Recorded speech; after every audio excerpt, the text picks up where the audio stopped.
ಎಲ್ರಿಗೂ ನಮಸ್ತೆ. Welcome back to my YouTube channel. ನಿನ್ನೆ ಭಾರತ ಮತ್ತು ಇಂಗ್ಲೆಂಡ್ ನಡುವೆ ನಡೆದ ಕ್ರಿಕೆಟ್ ಪಂದ್ಯ ಬಹಳ ರೋಚಕವಾಗಿ ನಡೆಯಿತು. ಇದು ICC T20 ವಿಶ್ವಕಪ್ 2026 ಸೆಮಿಫೈನಲ್ ಪಂದ್ಯ ಆಗಿದ್ದು ಮುಂಬೈನ ವಾಂಖೆಡೆ ಸ್ಟೇಡಿಯಂನಲ್ಲಿ ನಡೆಯಿತು. ಸೊ ಈ ಪಂದ್ಯದಲ್ಲಿ ಕೊನೆಯ ಕ್ಷಣದವರೆಗೂ ತೀವ್ರ ಒಂಥರ ಕ್ಯೂರಿಯಾಸಿಟಿ ಏನಾಗ್ಬೋದು ಸೊ ಅನ್ನೋ ಒಂದು ಕುತೂಹಲ ಎಲ್ಲರಿಗೂ ಇತ್ತು. ಸೊ ಭಾರತ 20 ಓವರ್ನಲ್ಲಿ 253 ರನ್ ಗಳಿಸಿ 7 ವಿಕೆಟ್, ಆದರೆ ಇಂಗ್ಲೆಂಡ್ 20 ಓವರ್ನಲ್ಲಿ 246 7 ವಿಕೆಟನ್ನು ಭಾರತ 7 ರನ್ಗಳಿಂದ ಜಯವನ್ನು ಸಾಧಿಸಿತು ಅಂತಲೇ ಹೇಳ್ಬೋದು. ಸೊ ಭಾರತದ ಬ್ಯಾಟಿಂಗ್ ಹೀರೋ ಯಾರು ಅಂದರೆ ಸಂಜು ಸ್ಯಾಮ್ಸನ್. 42 ಬಾಲ್ನಲ್ಲಿ 89 ರನ್ನು, 8-4 7-6 ಅವರ ಅದ್ಭುತ ಬ್ಯಾಟಿಂಗ್ನಿಂದ ಭಾರತ ದೊಡ್ಡ ಸ್ಕೋರ್ನೇ ಮಾಡಿತು ಮತ್ತು ಅವರಿಗೆ ಪ್ಲೇಯರ್ಸ್ ಆಫ್ ದ ಮ್ಯಾಚ್ ಪ್ರಶಸ್ತಿ ಕೂಡ ದೊರೆಯಿತು. ಇಂಗ್ಲೆಂಡ್ ತಂಡದ ಹೋರಾಟ ಜೇಕಬ್ ಬೆಥೆಲ್ ಮತ್ತು 48 ಬಾಲ್ನಲ್ಲಿ 105 ರನ್ ಗಳಿಸಿ ಅದ್ಭುತ ಶತಕ ಬಾರಿಸಿದರು. ಆದರೆ ಕೊನೆಯ ಓವರ್ಗಳಲ್ಲಿ ಭಾರತೀಯ ಬೌಲರ್ಗಳು ಉತ್ತಮ ಬೌಲಿಂಗ್ ಮಾಡಿದ್ದು ಇಂಗ್ಲೆಂಡ್ ಗೆಲುವು ತಪ್ಪಿತು ಅಂತಲೇ ಹೇಳ್ಬೋದು. ಪಂದ್ಯದಲ್ಲಿನ ವಿಶೇಷ ದಾಖಲೆಗಳ ಬಗ್ಗೆ ನೋಡೋದಾದರೆ ಈ ಪಂದ್ಯದಲ್ಲಿ ಒಟ್ಟು 34 ಸಿಕ್ಸ್ಗಳು ಬಿದ್ದಿದ್ವು.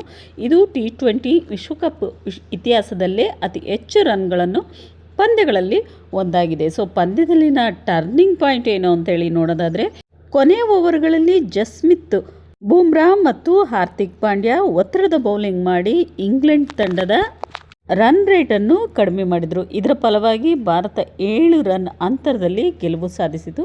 ಈ ಜಯದಿಂದ ಭಾರತ ತಂಡ ಫೈನಲ್ಗೆ ಪ್ರವೇಶ ಮಾಡಿತ್ತು. ಮುಂದಿನ ಪಂದ್ಯದಲ್ಲಿ ನ್ಯೂಜಿಲೆಂಡ್ ವಿರುದ್ಧ ಆಡಲಿದೆ.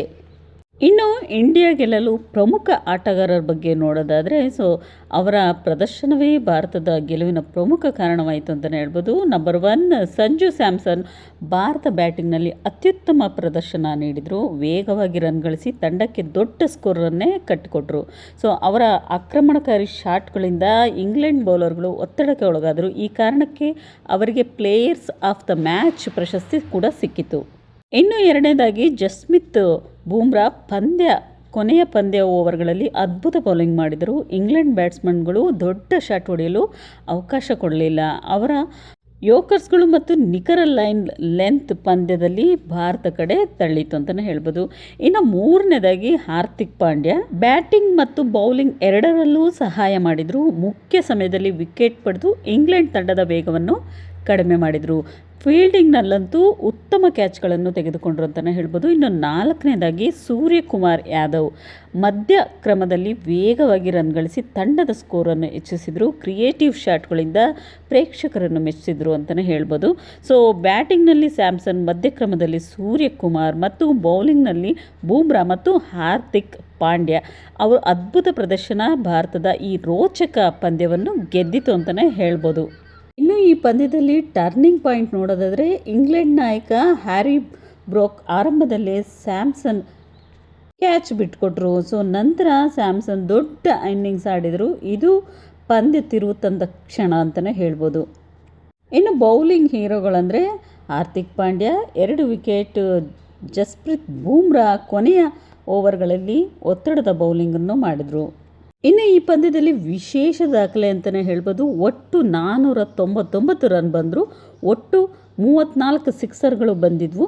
ಸೊ ಇದು ವಿಶ್ವಕಪ್ಪಿನಲ್ಲಿ ಅತ್ಯಧಿಕ ಸಿಕ್ಸರ್ಗಳ ಪಂದ್ಯದಲ್ಲಿ ಒಂದು ಅಂತಲೇ ಹೇಳ್ಬೋದು. ಈ ಗೆಲುವಿನೊಂದಿಗೆ ಭಾರತ ತಂಡ ಫೈನಲ್ಗೆ ಪ್ರವೇಶಿಸಿದ್ದು ಮುಂದಿನ ಪಂದ್ಯ ನ್ಯೂಜಿಲೆಂಡ್ ನ್ಯಾಷನಲ್ ಕ್ರಿಕೆಟ್ ಟೀಮ್ ವಿರುದ್ಧ ನಡೆಯಲಿದೆ. ಸೊ ಯಾರೆಲ್ಲ ಎಕ್ಸೈಟ್ಮೆಂಟ್ ಆಗಿದ್ದೀರಾ, ಸೊ ನೆಕ್ಸ್ಟ್ ಪಂದ್ಯದಲ್ಲಿ ಇಂಡಿಯಾನ ವಿನ್ ಆಗಲಿ ಅಂತ ಹೇಳ್ತಾ ಸೊ ಮುಂದಿನ ಒಂದು ಲಾಗಲ್ಲಿ ಮತ್ತೆ ವಿಶೇಷವಾಗಿ ಮತ್ತೆ ಸಿಗ್ತೀನಿ ಫ್ರೆಂಡ್ಸ್. Take care. ಎಲ್ರಿಗೂ ಯಾರೆಲ್ಲ ಹೊಸಬ್ರು ನನ್ನ ಒಂದು ವೀಡಿಯೋಸ್ನ ನೋಡ್ತಾ ಇದ್ದೀರಾ ಇವಾಗಲೇ ಹೋಗಿ ಸಬ್ಸ್ಕ್ರೈಬ್ ಮಾಡ್ಕೊಳ್ಳಿ. ಟೇಕ್ ಕೇರ್ ಎಲ್ರಿಗೂ.